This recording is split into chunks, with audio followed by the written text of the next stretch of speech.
Yo, what's up mga bossing? Kung sino man yung nakakasubaybay sa Team RCS kung gaano ka late nagumpisa, mga bossing, may mga konting stock na tayo sa ating shop. Di lang konti mga bossing. Okay, so may mga pupunuin natin, kagaya ng sinasabi natin mga bossing, pupunuin natin ng mga materialis itong ating shop para hindi na tayo maabala mga bossing. Ayan, may mga filter tayo dito, langis, Toyota mga bossing, Repsol, ulan, brake cleaner, syempre compressor, puli ng alternator, IC, mga pan,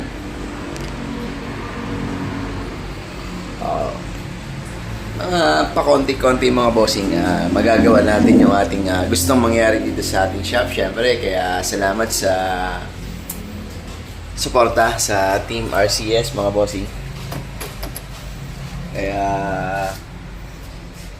tayo nakakapag-stock ng mga materialis na ganyan. Yan ay dahil sa inyo ng mga nagpapagawa sa amin, at pinipilit at pipilitin at sisikapin natin mga bossing na maging maayos yung ating trabaho.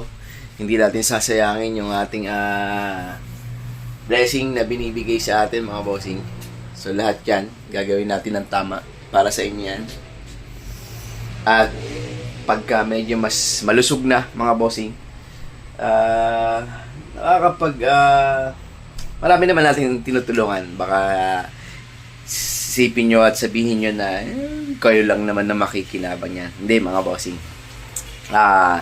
marami nating adikain dito sa ating shop at kahit yung mga tao natin. So makikita nyo yan, papakita namin sa inyo kung ano yung mga hindi lang ganun kabilis, hindi lang ganun kadali mga bossing yung pag-asenso at pag-unlad, no? Kung dadaanan mo yung tamang procedure, tamang kagaya nung sinasabi ko sa trabaho, wala kang lalampasan.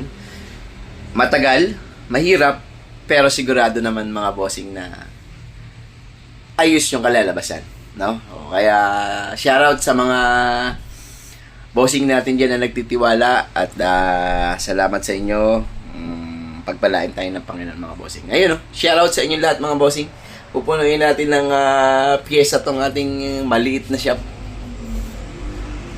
You know.